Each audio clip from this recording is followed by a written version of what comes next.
When did you realize a harmless secret could ruin lives? I never thought a secret something so small, so harmless at first, could rot an entire family from the inside out. But that's exactly what happened. And it all started with a single promise I made in my brother's bedroom when we were teenagers. It was late, past midnight, and I'd snuck into his room because I couldn't sleep. Our parents were fighting again, voices sharp and ugly through the thin walls. My brother, Alex, sat cross-legged on his bed, headphones half on, pretending he didn't hear them. He looked at me with that grin of his, the one that always made me feel like we were on the same team against the rest of the world. "Want to know something?" he whispered. That was how it began. He leaned close, eyes glittering with excitement and fear, and told me a secret about Dad, something he'd overheard. Something so heavy I felt my stomach twist the moment he said it. I remember my first words to him, a childish whisper. "We can't tell Mom." Alex nodded. "Exactly. It's just ours, forever." I swore on my life I wouldn't breathe a word. I didn't realize, back then, how dangerous secrets become when they're trapped in the dark too long. Years passed. On the surface, we were the picture of a normal family. Birthday cakes, Sunday dinners, even vacations where we all smiled for the camera. But behind every smile, behind every carefully posed family photo, that secret pulsed like a hidden wound. I kept it. God, I kept it so well. Every time Mom asked why I seemed distant. Every time Dad barked an order too sharp, too final. Every time Alex glanced at me across the table with that silent warning in his eyes. Remember. But holding it changed me. At school, I was quiet, careful, terrified someone might notice cracks. With friends, I kept conversations shallow. I became an expert liar without even meaning to, smiling when my insides churned, nodding when all I wanted to do was scream. The breaking point didn't come from me. It came from Alex. He was 17, reckless in a way only boys on the edge of adulthood can be. He started staying out late, hanging with people who didn't care where the line was. One night he stumbled into my room smelling like smoke and beer, eyes bloodshot, hands trembling. "I messed up," he whispered. My heart dropped. What happened? He didn't answer right away. He just sat on the floor, head in his hands, muttering something I couldn't make out. When he finally looked up, his face was pale as chalk. "If anyone finds out, it'll ruin everything," he said. I pressed him, begged him, but all he'd say was, "Promise me again, no matter what. You'll keep it." And like the idiot loyal sibling I was, I promised. Again. The next morning, the police came to our door. A local kid had been hurt badly in a fight behind the gas station. No witnesses except one blurry camera. No names given, but rumors spread fast. Alex didn't say a word. He sat at breakfast with his jaw tight, eyes on his cereal, and I knew that he was involved. The secret had grown teeth. That night, I lay awake staring at the ceiling, my chest tight. I replayed our promises, our whispered pacts in the dark. Keeping silent wasn't harmless anymore. It wasn't just about Dad. Now it was about someone else's son lying in a hospital bed. Mom noticed first. She cornered me while I was folding laundry. "Something's wrong with your brother. You know what it is, don't you?" I wanted to say no. I wanted to shrug and escape. But the words caught in my throat. I saw her eyes tired, desperate, and for the first time, I thought about what keeping the secret might do to her. To all of us. Alex burst into my room later, wild-eyed, hissing at me to keep quiet. "If you tell, you'll destroy everything. Do you get that?" "Everything." I nodded. But my heart was hammering so loud I was sure he could hear it. The next day, Dad pulled Alex aside for a long talk in the garage. I watched through the window, saw Dad's hand grip his shoulder too hard, saw Alex flinch. When they came back inside, Dad's face was calm, almost smug. That's when I realized he knew. He knew all along. And if Dad knew, maybe Mom had her suspicions too, which meant the only person still being destroyed by silence was me. But by then, the secret wasn't something I could just unload. It had grown too big, too tangled. I had no idea how to speak without setting fire to everything around me. So I stayed quiet, and that silence became the first domino in a chain that would burn through every relationship I had. Because the truth doesn't stay buried forever. It festers. And when it finally claws its way out, it doesn't just wound, it devastates. The devastation started the night of the accident. The accident happened on a Thursday night, the kind of night where everything feels too ordinary for tragedy. I was in my room, pretending to study, when the phone rang. Mum answered, her voice sharp, and then I heard the crash of the receiver hitting the floor. By the time I reached the kitchen, she was white as a ghost. "There's been a crash," she whispered. "It's Alex." We drove like maniacs to the hospital. Dad didn't say a word, his knuckles pale on the steering wheel. Mum prayed under her breath. I just stared out the window, heart hammering, knowing before we arrived that this wasn't just some unlucky car accident. Alex was alive, banged up, bleeding, but alive. The doctor said he was lucky, if you could call broken ribs, a concussion, and a dislocated shoulder lucky. But the other car, not so lucky. A man in his 40s on his way home from the late shift. He'd been taken to surgery in critical condition. When the officer came to take Alex's statement, Dad stepped in immediately. "My son's in no condition to answer questions." His tone wasn't a request. It was final. The officer hesitated, then left, muttering about coming back tomorrow. That's when I noticed the smell. Faint, but undeniable. Alcohol clung to Alex like a second skin. He met my eyes for half a second. His lips barely moved. Don't. Later, while Mom was in the hallway with the nurse, Dad leaned over Alex's bed. What did I tell you about control? His voice was low, venomous. You think the world forgives mistakes? It doesn't. You keep your mouth shut, both of you. His eyes flicked to me like a blade. I froze. My throat was dry, words caught like glass. Alex just nodded. The man in the other car died 2 days later. That was when everything shifted. The police came back. They wanted answers. They wanted blood tests, witnesses, timelines. Dad was ready for them. He had already spun the story. The other driver had swerved unexpectedly. Alex had panicked.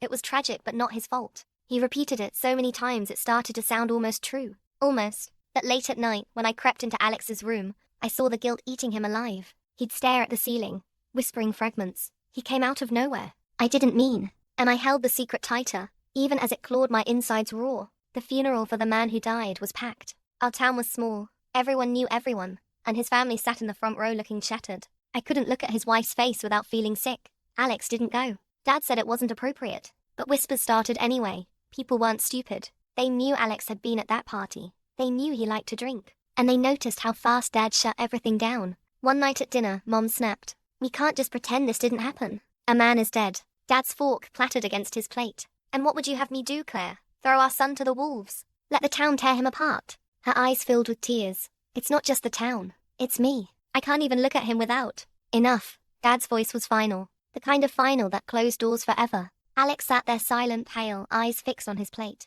I sat there too, trying not to breathe too loudly, terrified that if I spoke, if I so much as whispered, I'd blow the whole thing wide open. But the secret didn't stop spreading. One of Alex's friends slipped up at school, bragging about how wasted he'd been at the party. Another kid swore he saw him stumbling to his car. By the end of the week, rumors swirled everywhere. Then came the note. It was slipped into my locker. No name, just scrawled handwriting. I know what your brother did. And I know you know too. My hands shook so hard I almost dropped it. I shoved it into my backpack, heart racing. Who knew? Who else had guessed? That night, I showed it to Alex. His face went pale, his good hand shaking as he crushed the note into a ball. Don't tell Dad, he hissed. He'll kill them. He'll kill whoever wrote this. But I couldn't stop thinking about it, because the truth was leaking, faster than we could plug the holes. And every time I looked at Mum's drawn face, or Alex's shaking hands, or Dad's cold eyes, I wondered what would happen when it finally spilled over. The answer came sooner than I expected. 2 weeks later, someone spray-painted killer in giant red letters across our garage door.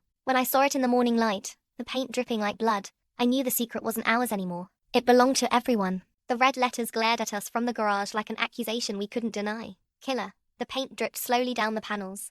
Thick and messy, but the message was clear. Mum stood on the driveway in her robe, one hand over her mouth. Her shoulders shook, and for a second I thought she might collapse. Dad just clenched his jaw, stormed into the garage, and came back out with a bucket and a scrub brush. Go inside, he barked. But Mum didn't move. She just stared at the word until Dad finally grabbed her arm and shoved her toward the house. I watched from the kitchen window as he attacked the paint. His movements violent, almost frantic, like he could erase not just the letters, but the truth behind them. That night at dinner, nobody spoke. The air was so heavy I could barely swallow. Alex didn't even touch his food. His hands just rested flat on the table, knuckles white. Finally, Mum whispered, "It's starting. People know." Dad slammed his fist against the table so hard the dishes rattled. People don't know a damn thing. They think they do, but they don't. And if anyone says otherwise, they'll regret it. The silence that followed was worse than any shouting. Afterward, I found Alex sitting on the edge of his bed, shaking. "I can't do this anymore," he said. His voice cracked, small and broken.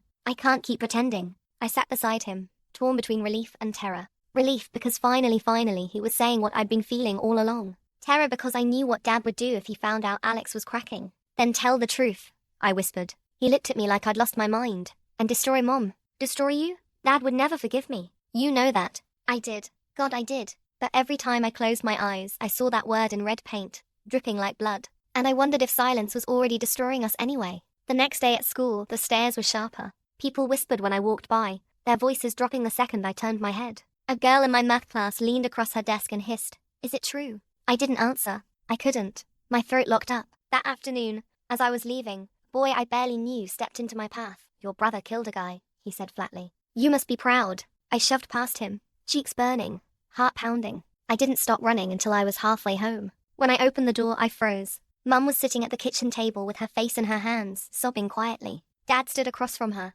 his voice low but furious. You think crying fixes this? You think falling apart makes it better? Pull yourself together. She didn't even look up. I can't live like this. Dad's silence was worse than his shouting. He turned and saw me in the doorway. His eyes narrowed, sharp and cold. Not a word of this leaves this house. Do you hear me? I nodded, my whole body trembling. That night, Alex crept into my room again. He shut the door and leaned against it like he was holding back the whole world. They'll come for me, he whispered. It's only a matter of time. And when they do, Dad's going to make you lie for me. He was right. I knew he was right. I also knew if I lied, I'd never forgive myself. We stayed up until dawn, whispering about running away, about leaving it all behind. But we both knew it was just talk. Where would we go? How could we hide? Secrets follow you like shadows. The tension in the house grew unbearable. Dad started locking the front door at night, checking the windows twice. He kept his gun on the counter, always in sight, as if daring someone to come accuse us. Mum barely spoke anymore. She moved like a ghost through the house, her eyes hollow,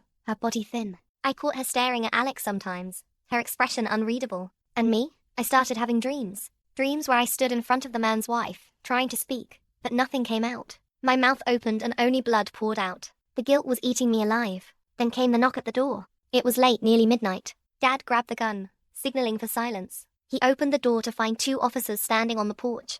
Mr. Harris, we need to ask your son a few questions about the accident. Dad's smile was tight, controlled. My son's sleeping. Come back with a warrant. The officers exchanged a glance. One of them said, we'll be back. And they left. But the look in their eyes told me what I already knew. The secret wasn't going to stay buried much longer. After the officers left, the silence in our house was suffocating. Dad paced the living room with his gun still in hand, muttering about harassment, about witch hunts, about how the police had nothing solid. Mum sat rigid on the couch, clutching a pillow like it was the only thing keeping her upright. Alex didn't even come downstairs. He stayed locked in his room, the glow of his lamp seeping under the door. A faint reminder that he was still awake, still trapped with the same thoughts devouring me. I couldn't sleep. Every creak in the floorboards made me flinch. Every gust of wind against the window felt like sirens in the distance. At 3 a.m. I slipped into Alex's room. He sat on the edge of his bed, head in his hands. They're coming for me, he whispered. His voice was so flat it didn't sound like him. I can feel it. I wanted to tell him he was wrong,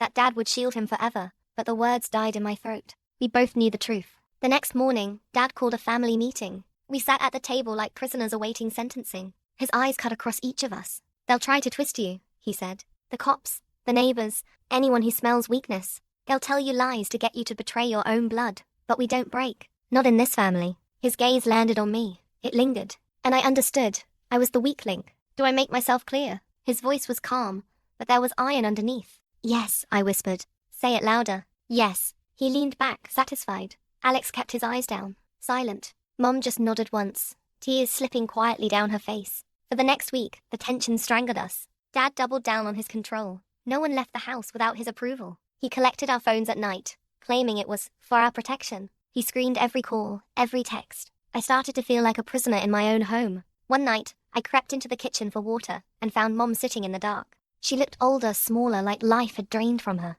When she saw me, she whispered, "He's going to ruin us." Her voice was shaking. "Your father. He'll protect Alex at any cost, even if it destroys everything else." I swallowed hard. "So what do we do?" She looked at me then, really looked, and I saw the answer in her eyes before she spoke. "We tell the truth." My stomach twisted. "If we do, Dad will." Her lips pressed into a thin line. "I know, but if we don't, this will eat us alive." It already is. That was the first time I realized Mum might break the silence herself. That Dad wasn't blind. He noticed her distance. He noticed mine too. A few days later, he cornered me in the hallway. His voice was soft, too soft. "You've been restless, thinking dangerous thoughts." I froze. "I'm not." He cut me off with a sharp smile. "I know what guilt does. It makes people sloppy, makes them talk, but not you, right? You're stronger than that." It wasn't a question. It was a threat. That night, I dreamed again of blood. Only this time, it wasn't pouring from my mouth. It was on my hands. And when I tried to scrub it off, it spread, covering everything I touched. The nightmare didn't end when I woke up. The next day, Dad left for work early. That gave Mom a rare window of freedom. She pulled me aside, her voice urgent. "We can't wait. I've made an appointment with a lawyer. Confidential." My heart leapt into my throat. "What about Alex?" She glanced toward his closed door. "He has to decide for himself. But you and I, we can't keep carrying this." I should have felt relief. Instead, I felt terror, because I knew if Dad found out, he wouldn't forgive either of us. That evening, Alex stormed into my room, furious. What did you say to Mom? I blinked. What are you talking about? She's planning something. I heard her on the phone. Don't lie to me. His hands shook as he pointed a finger at me. If this comes out, if I go down, it'll be your fault. I wanted to scream at him, to remind him it wasn't me who got drunk, who crashed, who killed a man. But all I could do was whisper, I can't keep this anymore. His face crumpled. For a second, he looked like the scared kid I used to protect. Then he shoved past me and slammed the door. That night, Dad came home later than usual. His eyes scanned the room, suspicious, sharp. When he sat down, he said, almost casually, someone's been talking. Mom stiffened. What do you mean? Rumors. Details only this family knows. His eyes narrowed. So I'll ask once. Who opened their mouth? No one spoke. The silence was unbearable. Then Dad slammed his hand on the table, the sound echoing like a gunshot. If I find out one of you betrayed this family, I swear. He stopped, but the unfinished threat hung heavy in the air. And that was when the phone rang. Dad answered. His face went pale. When he hung up, he said only one thing. They're reopening the investigation. The words hung in the air like smoke after an explosion. They're reopening the investigation. Mum's hand went to her mouth. Alex shot me a look, wild-eyed, like maybe I'd been the one who tipped them off. Dad paced the kitchen, muttering under his breath about politics and scapegoats. But I could see the vein pulsing at his temple. He was scared, even if he'd never admit it. That night, no one slept. I heard Alex pacing in his room, footsteps back and forth until the floor creaked. I heard Mum crying softly through the bathroom door. And I heard Dad making phone calls, his voice low and sharp, as if trying to pull strings that were slipping from his grasp. By morning, the whole house felt like it was made of glass, ready to shatter with the slightest touch. At school, the whispers grew louder. People weren't even trying to hide it anymore. A group of kids stood in the hallway, openly pointing at me, one of them mouthing the word murder as I passed. I kept my head down, cheeks burning, but the shame followed me all the way to class. When I got home, Alex was waiting in my room. His eyes were bloodshot, his fists clenched. You told them, didn't you? I froze. What? You or Mom. Someone talked. They wouldn't reopen it unless someone ran their mouth. He stepped closer, his voice rising. If you ruin me, I swear to God. I didn't say anything, I snapped, louder than I meant to. My chest was tight, my whole body trembling. But maybe I should have. The words came out before I could stop them. His face went white, then red, then twisted with rage. He shoved me against the wall, his forearm pressing into my collarbone. Don't you dare, he hissed. His breath reeked of stale beer. If I go down, you go down with me. Because you knew. You kept it too. You think they'll spare you? Tears stung my eyes. Alex, stop. But he didn't. Not until Dad's voice thundered from the hallway. Enough. Alex dropped his arm and backed away, chest heaving. Dad stepped into the room, his face unreadable. He looked at me, then at Alex, then back at me. Out, he said to my brother. When Alex left, Dad shut the door. His eyes locked on mine, sharp as knives. I don't know what game you think you're playing, but let me make this clear. You say one word to anyone, and you won't just ruin your brother. You'll ruin all of us. Your mother, me, this entire family. Do you understand? I nodded, though every part of me wanted to scream. He leaned closer, his voice low, almost gentle. Loyalty is everything. Without it, we're nothing. Don't forget that. When he left, I collapsed onto the bed, shaking so hard I thought I might throw up. That night, Mom came into my room. Her eyes were swollen from crying, but her voice was steady. We can't live like this anymore. If you won't stop protecting Alex, then maybe I have to. My breath caught. You mean, tell them? She nodded slowly. I've thought about it for weeks. I thought I could endure it for the family's sake. But it's killing us. It's killing me. I wanted to say yes. I wanted to beg her to do it. But fear knotted my throat. Because if Dad ever found out, I knew exactly how far he'd go to protect his version of the truth. The next day, things escalated. We came home to find another word painted on our garage door. This time in black, thick letters. Liars. Dad's face turned purple with fury. He scrubbed it until his hands bled. But no matter how hard he worked, faint shadows of the word lingered. Like the truth, it wouldn't wash away. That evening he gathered us again at the table. They're trying to break us, he said, his eyes blazing. But we won't break. Not now.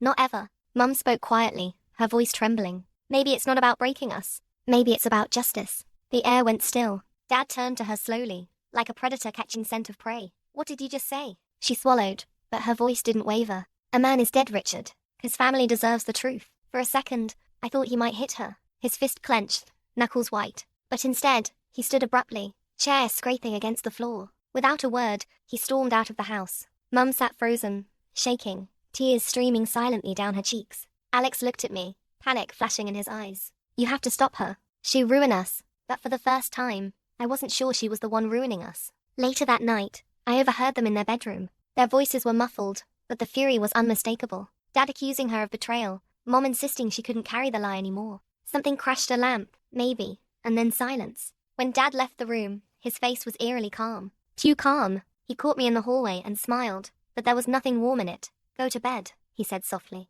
Tomorrow will be different. I didn't sleep. I just lay in bed, heart pounding, waiting for morning. And when morning came, Mom was gone. Her side of the bed was cold. The closet door stood open, a few hangers swinging emptily. Mom's shoes were gone, her purse missing. No note, no explanation, just absence. When I stumbled into the kitchen, Dad was already there, sipping coffee like it was any other morning. Alex sat slumped at the table, eyes red, staring at nothing. Where's Mom? I asked, my voice cracking. Dad didn't even look up. She needed space. What does that mean? He finally raised his eyes. Cold, flat. It means she's weak. And weakness has no place in this family. I felt my stomach drop. My legs went shaky. Did you do something to her? The mug hit the counter with a sharp clink. Careful. That was all he said. But the warning in his tone was enough to silence me. Alex muttered. She come back. She always does. But I didn't believe it. And deep down, I don't think he did either. School was unbearable that day. Whispers turned into open accusations. Someone slipped another note into my locker.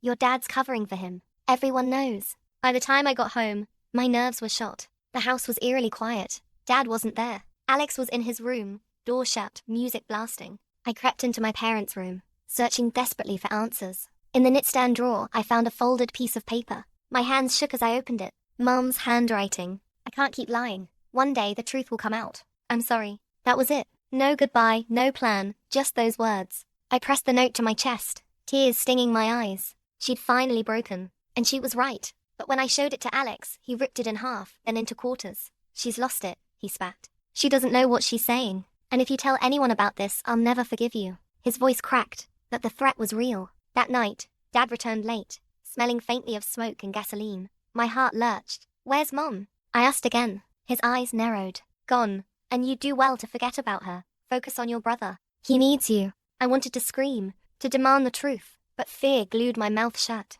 The next few days blurred together. Mom didn't call. She didn't come home. Dad acted like nothing had happened, cooking dinner, mowing the lawn, going to work. Alex drank more, slept less. And I just drifted, haunted by the note I couldn't unsee. Then, one evening, a knock rattled the door. 2 officers again. Only this time, they weren't asking, they had a warrant. Mr. Harris, we need to bring your son in for questioning regarding the accident, one said. Dad blocked the doorway. He's not going anywhere without a lawyer. This isn't optional, the officer replied. We have new evidence. My chest tightened. Evidence? Dad's eyes flicked toward me for the briefest moment, like he knew exactly where it had come from. Alex stumbled into the hallway, pale and sweating. What evidence? The officer glanced at his partner. A witness came forward. Someone who saw you leaving the party that night. Unsteady, getting into your car. Alex swayed, his knees buckling. Dad caught him by the arm. Don't say a word, he hissed. The officers escorted him out, ignoring Dad's protests. I stood frozen in the hallway, heart racing,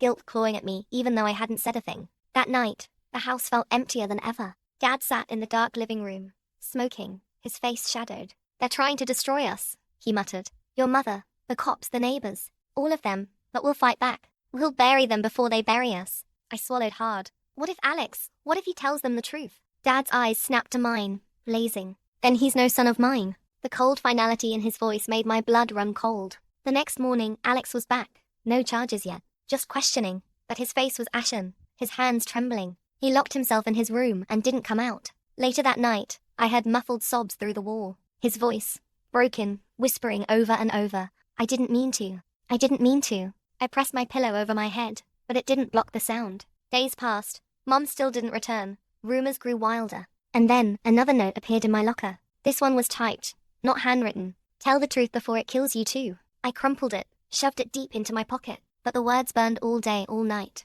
Because maybe they were right. The truth was coming, whether I spoke it or not. And when it came, it wouldn't just destroy Alex. It would take all of us with it. The unraveling had begun. The unraveling didn't creep in slowly. It crashed through our lives like a storm. The morning after the typed note, I woke to shouting downstairs. Dad's voice, harsh and furious, clashing with Alex's broken sobs. I crept to the landing, heart hammering, and caught fragments. You keep your mouth shut. Do you understand me? I can't, Dad, I can't. You think prison will be easier than this house. You think those boys in there will care about your excuses. A crash followed, the sound of something shattering. I flinched, my whole body trembling. Alex stumbled up the stairs minutes later, eyes swollen, cheek red. He didn't even look at me as he disappeared into his room.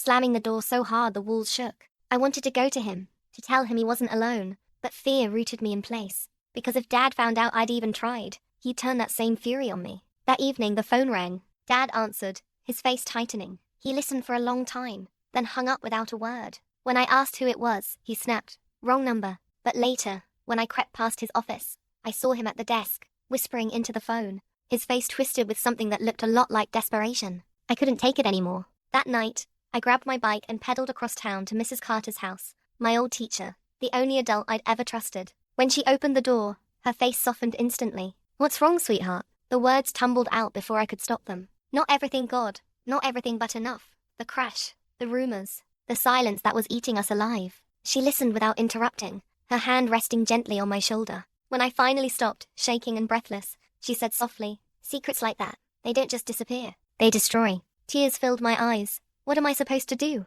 She hesitated. "Tell the truth, before it destroys you too." I biked home in the dark, her words echoing in my head. Tell the truth. But the moment I stepped inside and saw Dad's silhouette in the living room, waiting, I knew how impossible that felt. "Where were you?" he asked, voice like steel. "Library," I lied. His eyes lingered on me a moment too long before he nodded. "Good. Keep studying. Stay focused. Don't let distractions pull you off track." I escaped to my room, heart pounding. He didn't believe me. I could feel it. 2 nights later, everything snapped. It started with a phone call. Late, after midnight, I heard Dad answer, then curse violently. He stormed into Alex's room, yanked him out of bed, and dragged him into the living room. I crept to the stairs, pulse racing. "The police have new evidence," Dad spat. "You've been running your mouth, haven't you?" Alex's voice cracked. "I didn't say anything." "Liar." He shoved Alex against the wall, hand pressing hard into his chest. Alex gasped, tears streaming. I couldn't stay silent anymore. "Stop," I screamed, running into the room.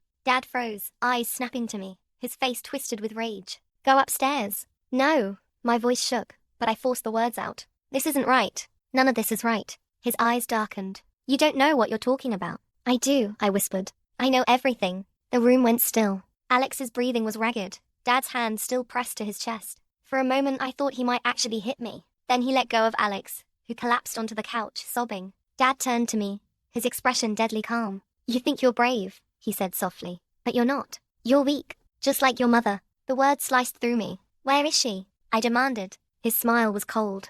"Gone, because weakness has no place here." My stomach turned. I couldn't breathe. Did that mean she left?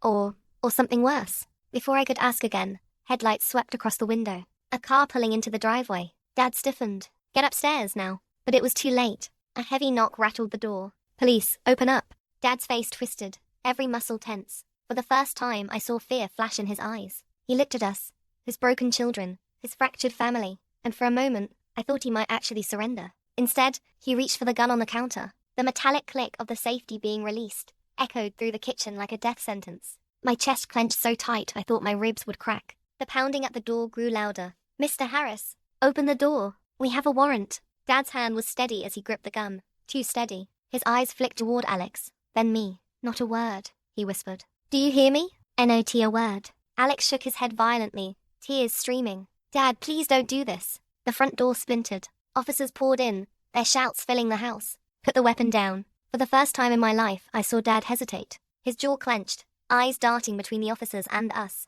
His grip on the gun trembled just slightly, but enough. "Richard Harris, put the weapon down now." Alex collapsed to his knees, sobbing. "Please, just stop. Just stop." I couldn't take it anymore. My voice burst out of me, raw and shaking. "He's lying. He's been lying this whole time." The words felt like ripping open a wound, but once they were out, I couldn't stop. It was Alex. He was drunk. He crashed the car and Dad's been covering it up. My throat burned, tears spilling. Mom tried to tell the truth and now she's gone. The room froze. Dad's face went pale. His gun wavered, lowering slightly. "You ungrateful little." But the officers surged forward, tackling him before he could finish. The gun clattered across the floor, sliding under the couch. Dad roared, thrashing, veins bulging in his neck. "You don't understand. I was protecting my family." They pinned him, cuffed him, dragged him toward the door. He locked eyes with me as they pulled him out, his face twisted with something between rage and heartbreak. "You destroyed us," he spat. "All of us." And then he was gone. The silence left behind was deafening. Alex sat on the floor, rocking back and forth, his hands clutching his hair. "What did you do? What did you do?" "I told the truth," I whispered, though my whole body trembled. That night, we were taken to the station, questioned separately. Every detail spilled from me, How Alex had confessed that night. How Dad silenced us. How Mom had vanished after threatening to go to a lawyer. The officers listened, their faces grave. They didn't promise justice. They didn't promise safety. They just kept writing. When they finally let me go, dawn was breaking. The sky was streaked with grey, heavy with rain. Alex wasn't with me. They'd kept him. I walked out of the station into the weak morning light, feeling like a ghost in my own skin. Over the next few days, everything unraveled publicly. News spread fast. The crash, the cover-up. My father, the man everyone had respected, paraded in handcuffs on the evening news. Whispers turned to stares. Stares turned to pity. Pity turned to disgust. At school, people didn't even bother hiding their glee. The Harris family murderers and liars. Mom didn't come back. They searched, asked questions,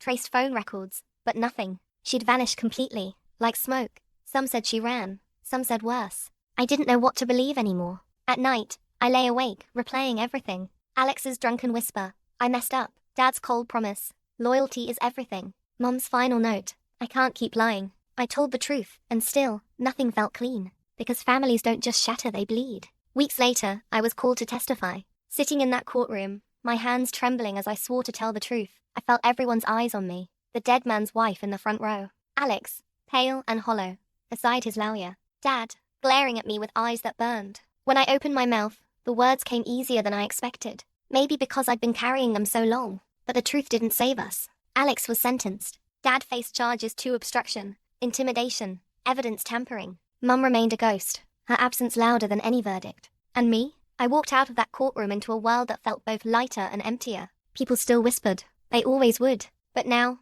when I looked in the mirror, I didn't see just guilt staring back. I saw someone who had survived telling the truth, even when it ripped everything apart. The secret had ruined lives. And I had been the one to set it free. That was the day I realized. Sometimes survival doesn't mean keeping a family together. Sometimes it means burning it down. In the end, silence destroys. But truth devastates. And once spoken, it can never be taken back.